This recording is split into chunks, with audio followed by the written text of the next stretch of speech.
Elvis pushed the door open with a deep sigh, setting his keys on the small table by the entrance.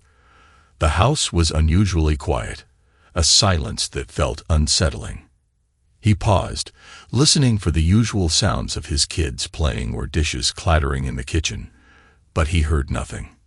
It felt as though the place had lost all its life. He walked down the hallway, his shoes tapping on the wooden floor, and turned the corner into the living room. He stopped in his tracks. His wife, Maria, was in the center of the room with her back to him, angrily shoving clothes into a large suitcase. The sight was so shocking that for a second he wondered if he was dreaming. "What is going on?" Elvis asked, his voice edged with confusion. Maria didn't flinch, continuing to pack with frantic, almost robotic movements. "I'm done, Elvis," she said coldly. "I'm sick of scraping by paycheck to paycheck with you. I found someone better. Someone with 12 inches, not your little 4. Elvis felt as if the ground had disappeared beneath him. "Maria, what are you talking about?" He stepped closer, trying to catch her eye, but she kept her gaze away, focusing on folding a dress with meticulous care. "What about the kids, Maria? What about our family?" His voice cracked with desperation. Maria finally looked up, her eyes cold and distant. "It's simple, Elvis. You're their father. You keep them. I'm done playing house with you. I want to enjoy my life." Elvis tried to respond, but before he could say anything, the roar of a powerful engine came from outside. He turned to the window just in time to see a sleek black SUV pulling into the driveway. The door swung open, and a man who looked like he just stepped out of a magazine, tall, sharply dressed, with a smug grin, strode to the front door without knocking. He pushed it open and walked in. "Hey, loser," he sneered, sizing Elvis up. "She's mine now, and you get to keep the kids. We don't want those little brats." Elvis's heart sank, his mind spinning as he tried to process the chaos unfolding in front of him. "Maria, are you serious?" he whispered. Before she could respond, the rapid footsteps of their 8-year-old daughter, Rose, echoed as she burst into the room, her eyes wide with fear and confusion. She glanced from her mother to the stranger in their home. "Mommy, what's happening? Where are you going?" she asked, her voice shaking. Maria barely glanced at her. "I'm leaving, Rose. You're staying here with your daddy." Tears welled in Rose's eyes as she ran to her mother, clinging to her leg. "Mommy, please don't go," she pleaded, her small hands gripping Maria's jeans tightly. Maria pulled her leg away, almost in disgust. "Let go, Rose. I have to go." Just then, their 15-year-old son, Jake, appeared in the doorway, his face pale and his eyes red from holding back tears. "Mom, please don't do this," he said, his voice thick with emotion. "We need you. We're a family. You can't just leave us." Maria's expression remained unchanged as she grabbed another blouse to pack. "You'll be fine, Jake. You have your father. I need to think about myself for once." Elvis watched his children break before him, their pleas falling on deaf ears. Anger surged within him, hot and blinding, but he tried to keep his voice level. "Maria, if you leave with this jerk, don't think you can come crawling back when the fantasy fades. You're not welcome here, and the kids will never forgive you." For a brief moment, Maria hesitated, the dress she was holding frozen in midair. But the man behind her cleared his throat, and her resolve hardened. She zipped up the suitcase and shut it with a firm snap, then turned to face Elvis. "This is your problem now," she said, her voice flat and emotionless, as if she were talking about something trivial. She grabbed the handle and walked past Elvis without looking back, her lover following closely behind. The door slammed shut, the sound echoing through the unnervingly quiet house. Elvis stood frozen, his mind blank, until Rose's soft sobs pierced the silence. He knelt down and pulled his daughter into his arms. "It's okay, sweetheart. We're going to be fine," he whispered, though the words felt empty. Jake stood in the doorway, his fists clenched and his jaw tight. "Dad, what do we do now?" Jake asked, his voice barely above a whisper. Elvis looked at his son, feeling the heavy burden of their new reality. He wanted to say something reassuring, but the truth was, he had no answers. All he could do was hold Rose close, hoping they'd find a way to move on. The SUV's engine roared to life outside, and Elvis's chest tightened as he listened to the tires crunching on the gravel, taking Maria and her new partner away. Slowly, he stood up, taking a deep breath, and turned to his kids. "We're going to get through this," he said, mostly to himself. "We have to." Jake nodded, his eyes filled with a determined sadness. "We don't need her," he said, though his voice wavered a bit. "We'll be okay, Dad." Elvis forced a smile, ruffling Jake's hair. "Yeah, we will. But for now, let's just focus on getting through tonight." He led them into the kitchen and started preparing dinner. The familiar actions helped to steady his nerves. He tried to keep his mind on the task, but when he glanced at his kids sitting quietly at the table, the weight of what had happened pressed down on him like a heavy shroud. They ate in silence, the sound of clinking utensils the only noise in the house. Elvis couldn't shake the image of Maria walking out, nor could he silence the echo of her cold words. After dinner, he sent the kids to bed, promising they'd talk more in the morning. He remained at the table long after clearing the dishes, staring blankly at the wall. The house felt emptier than ever, as if Maria had taken more than just her belongings when she left. Eventually, he rose and made his way to the bedroom, his movements slow and deliberate.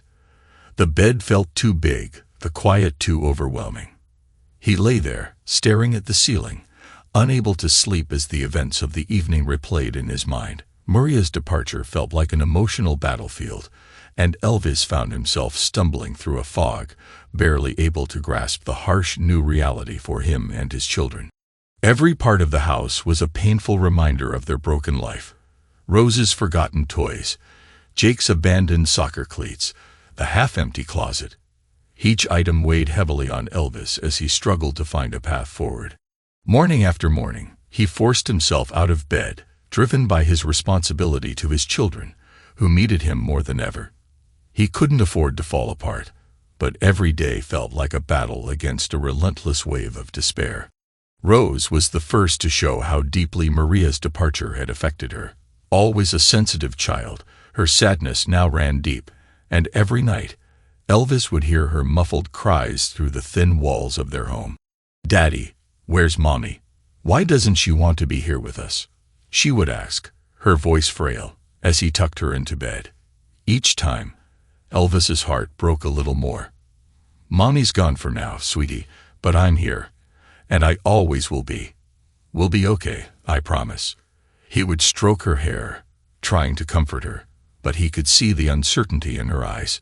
As days turned into weeks, Rose's once bright smile faded, replaced by a constant look of sadness and confusion. She clung to Elvis, afraid to let him out of her sight, as if she feared he might leave too. Jake, on the other hand, responded with anger. His frustration burned inside him like an unquenchable fire. It consumed him, causing him to skip meals, lock himself in his room, and shut everyone out. When he did emerge, it was usually to slam doors, yell at his sister, or pick fights with Elvis over the smallest issues. "Why did she leave us, Dad? What did we do wrong?" he would shout, his fists clenched tightly, as if desperate to punch something. Anything, to ease his pain.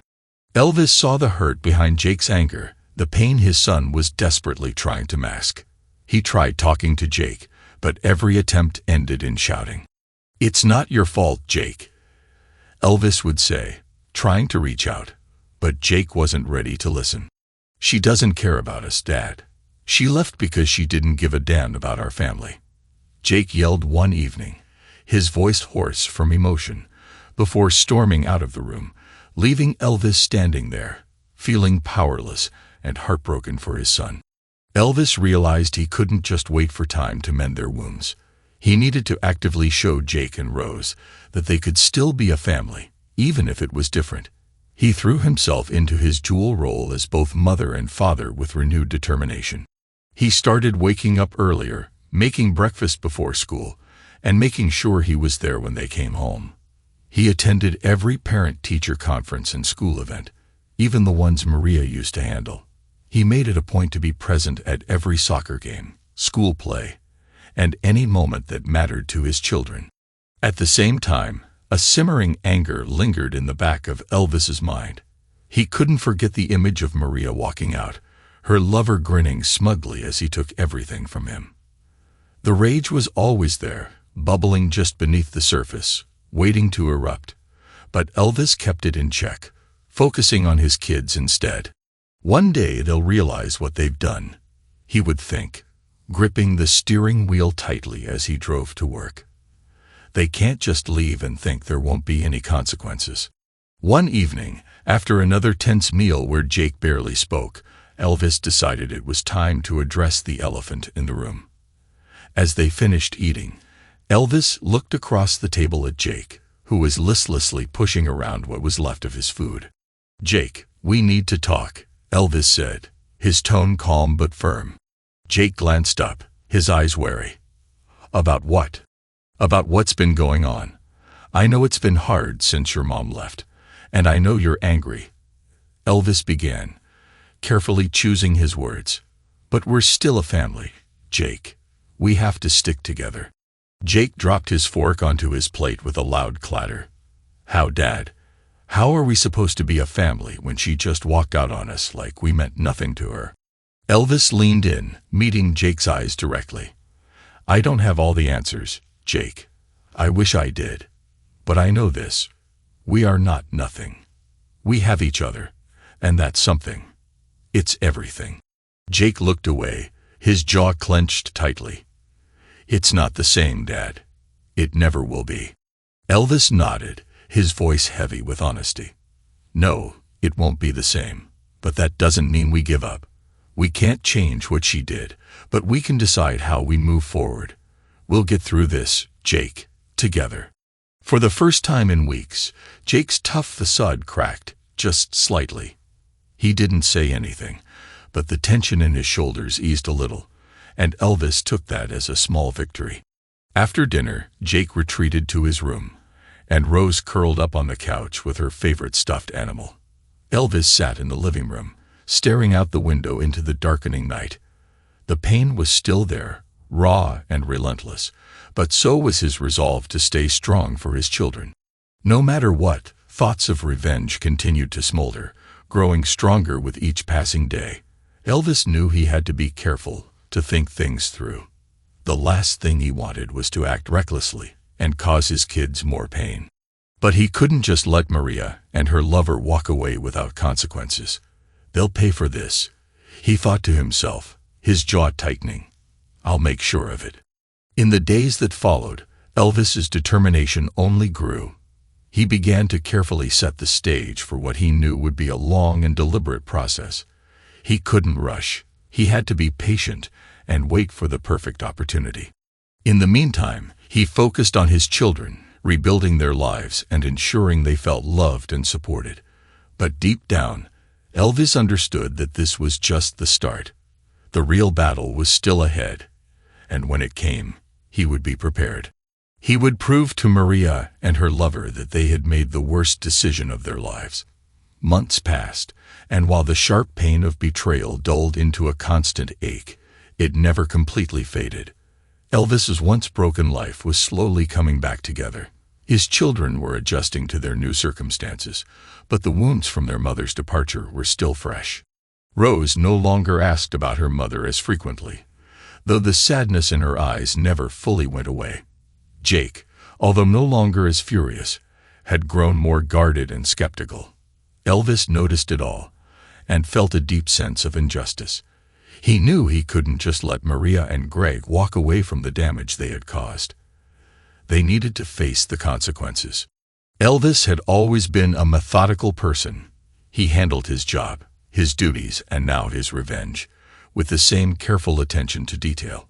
He started by gathering intel, knowing that he couldn't jump into this blindly. To make them pay, he needed to know everything about their new life.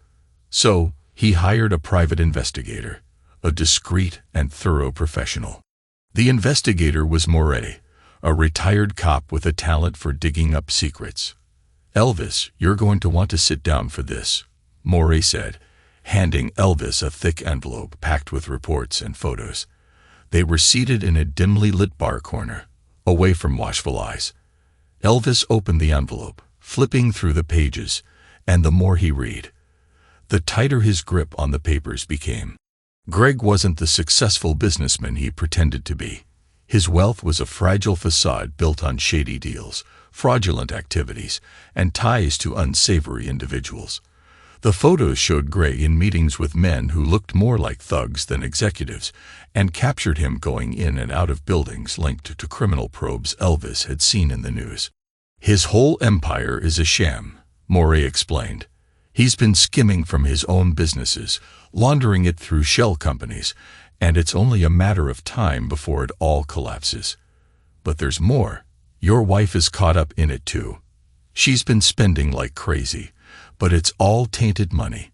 If this falls apart, she's going down with him." Elvis felt a grim sense of satisfaction. Maria had abandoned him and their children for a fantasy, a life of luxury and ease, but that dream was on the brink of turning into a nightmare. "Thanks, Moray," Elvis said, standing up. "I'll handle it from here." With this newfound information, Elvis set his plan into motion.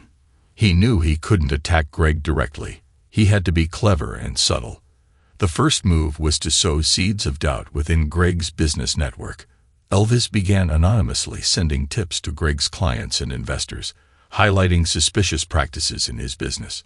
He executed this carefully, ensuring the tips came from different sources to avoid any trail leading back to him. It didn't take long for the effects to surface. Greg's investors started withdrawing, one by one, and deals that had been in progress for months suddenly collapsed. Rumors spread rapidly within the business world, and soon Greg's empire began to fall apart. Elvis watched from a distance, feeling a cold satisfaction as Greg's life unraveled while he quietly rebuilt his own. Elvis poured himself into his work with renewed vigor, staying late, taking on new projects, and forging connections that would boost his career. His hard work paid off. He earned a promotion along with a substantial raise. But it wasn't just about the financial gain. Elvis wanted to show himself and his children that they could rise above the betrayal. He wanted Maria to see the man she had left behind, successful, respected, and stronger than ever. As Elvis's career thrived, he also began to focus on his personal life. For a long time, he had closed himself off from the idea of love, too hurt and too focused on his children to consider a fresh start. But as the months went by, he realized he didn't want to spend his life alone. He deserved happiness just as much as his kids did. At a company event, Elvis met Lisa, a colleague from another department. She was smart, kind, and had a warm smile that seemed to thaw the ice around his heart. They started talking casually at first, but soon their conversations became more frequent, evolving from work discussions to sharing personal stories. Lisa was a single mother, and she understood the struggles Elvis had faced. There was no need to explain the pain of betrayal. She had endured her own hardships. One evening, after a long dinner conversation, Elvis realized he was falling for her. The thought scared him, opening up after all he had been through. But Lisa made it easy. She was patient, understanding, and genuinely cared for him and his children. When Elvis finally introduced Lisa to Jake and Rose, he was anxious, uncertain of how they would react. To his relief, they quickly warmed to her. Lisa didn't try to take their mother's place. She simply wanted to be there for them. She listened to Rose's stories, helped Jake with his homework, and soon her presence brought back the warmth that had been missing in the house. The change was noticeable, and the once constant tension began to fade. Elvis couldn't help but feel that they were finally moving in the right direction. However, he knew his plan wasn't finished. The final step was ensuring Maria realized what she had lost. As Greg's business continued to crumble, Maria's life fell apart with it. Through mutual acquaintances, Elvis heard that she was starting to panic. The luxurious life she had chosen over her family was slipping away, and she had nowhere to turn. Greg had grown distant, their relationship strained by the growing financial pressures. Before long, Elvis received the news he had been waiting for. Greg had abandoned her, leaving her alone, broke, and with no place to go. Maria had finally hit rock bottom. But Elvis wasn't finished. He made sure word reached her about his success and the life he had built without her. He wanted her to know that he and the kids were thriving, that they had moved on, and that she was the one who had been left behind. One day, as Elvis sat in his office, his phone buzzed with a message from an unknown number. It was Maria, asking to meet. Elvis stared at the message for a long time before replying. He agreed to see her, but he already knew how it would end. When they finally met, Elvis could hardly recognize her. The confident, glamorous woman who had walked out on him months ago was gone. In Maria's place stood a woman who appeared exhausted and desperate. She tried to apologize and justify her actions, but Elvis had no interest in her excuses. He had already moved on. "I'm not here to talk about the past," Elvis said, interrupting her. "I'm here to tell you that it's over. I've rebuilt my life, and I found someone who truly cares about me and the kids. You made your choice, Maria, and now you have to live with it." As Elvis walked away from that meeting, he felt a weight lift from his shoulders. He had done what was necessary, not just for himself, but for his children. They had endured the worst but had come out stronger, and now they could finally leave the past behind and look forward to a brighter future. While Elvis's life flourished with newfound happiness and success, Maria's world was rapidly falling apart. Greg, the man she had left her family for, had become cold, resentful, and increasingly angry as his business empire collapsed around him. The luxury SUV that once symbolized her upgraded life was repossessed, and the expensive clothes she had once worn proudly were now just reminders of a dream that was slipping away. Each day, Maria felt the harsh grip of reality tightening, squeezing the life out of the illusion she had pursued. It started with small things. Dinners that were once at the city's finest restaurants turned into cheap takeout from low-cost places. Weekend getaways were replaced by long nights at home, where Greg would drink in silence, staring blankly at the TV without speaking a word to her. Then the calls from creditors began. Greg would answer, his face twisting with rage as he yelled about failed deals and investors pulling out. Maria would retreat to the bedroom, clutching a pillow, hoping the nightmare would end. But it only got worse. One evening, the tension finally boiled over. Greg stormed into their apartment, his face contorted with fury. "This is all your fault," he shouted, throwing his jacket to the floor. "Ever since you came into my life, everything's gone downhill. I should have never left everything for you." Maria, who had been sitting on the couch, looked up, stunned. "What are you talking about, Greg? We're in this together, aren't we?" "Together?" Greg sneered, his eyes narrowing with disdain. "You were just a fun distraction, a toy. But now you're nothing but bad luck. Everything I touch turns to dust, and it's because of you." His voice grew louder with each word, and Maria felt the sting of his accusation like a physical blow. "Greg, please," she pleaded, standing to face him. "We can work through this, we can."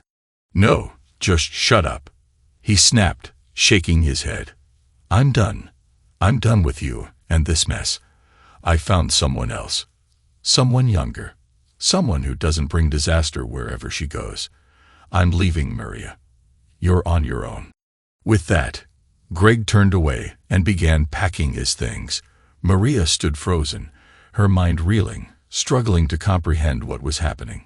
This couldn't be real. He couldn't be leaving her after everything she had sacrificed. But as she watched him toss his belongings into a suitcase, reality set in. The man she had abandoned her family for, who had promised her a life of luxury and happiness, was walking out without a second thought. "Greg, please don't do this," Maria begged, tears streaming down her cheeks. "I have nowhere else to go, please." But Greg ignored her, zipping up his suitcase and heading for the door. "You'll figure something out," he muttered, not even glancing back as he walked out. The door slammed shut behind him, leaving Maria alone in the now empty apartment. The silence that followed was overwhelming. Maria collapsed onto the floor, sobbing uncontrollably as the reality of her losses sank in. In the days that followed, her life continued to spiral into despair. She tried reaching out to friends, but no one responded. She had burned too many bridges and was now facing the consequences. The apartment, once a symbol of her fresh start, now felt like a prison, with the walls closing in on her, suffocating her under the weight of her mistakes. Desperate, and with nowhere else to go, Maria made a decision she once thought unimaginable. She would return to Elvis and the family she had left behind. Surely they would welcome her back. She was their mother, after all. She believed they couldn't possibly turn her away. She planned to apologize, beg for forgiveness, and maybe, just maybe, reclaim some of what she had thrown away. With shaking hands, Maria knocked on the door of the house that was once her home. The sound echoed through the quiet suburban neighborhood, each knock a painful reminder of everything she had lost. After what felt like an eternity, the door finally opened, but it wasn't Elvis who stood before her. It was a woman with a warm smile and kind eyes, looking at Maria with a mix of curiosity and sympathy. "Can I help you?" the woman asked gently. Maria's heart sank. She knew who this woman was, Elvis's new partner, the one who had taken her place. "I need to speak to Elvis," Maria stammered, her voice breaking. "Please, it's important." The woman hesitated briefly before stepping aside. "Come in," she said, her tone still kind. Maria entered the house, her eyes scanning the room. The living room was filled with pictures of Elvis, the kids, and this woman. They looked happy and at peace, a stark contrast to Maria's own life. It was like stepping into a world that had moved on without her. Elvis appeared in the doorway, his expression unreadable as he looked at Maria standing in his home. "What do you want, Maria?" he asked, his voice cold and distant. Tears filled Maria's eyes as she fell to her knees. "I made a mistake, Elvis. Please forgive me. Let me come back. I miss you and the kids. I was wrong." Elvis stared at her, his face hardening as memories of the pain she had caused flooded back. He thought of the nights he stayed up comforting Rose, the anger he saw in Jake's eyes, and the way Maria had laughed as she walked out the door. "You made your choice, Maria," he said, his voice firm and unyielding.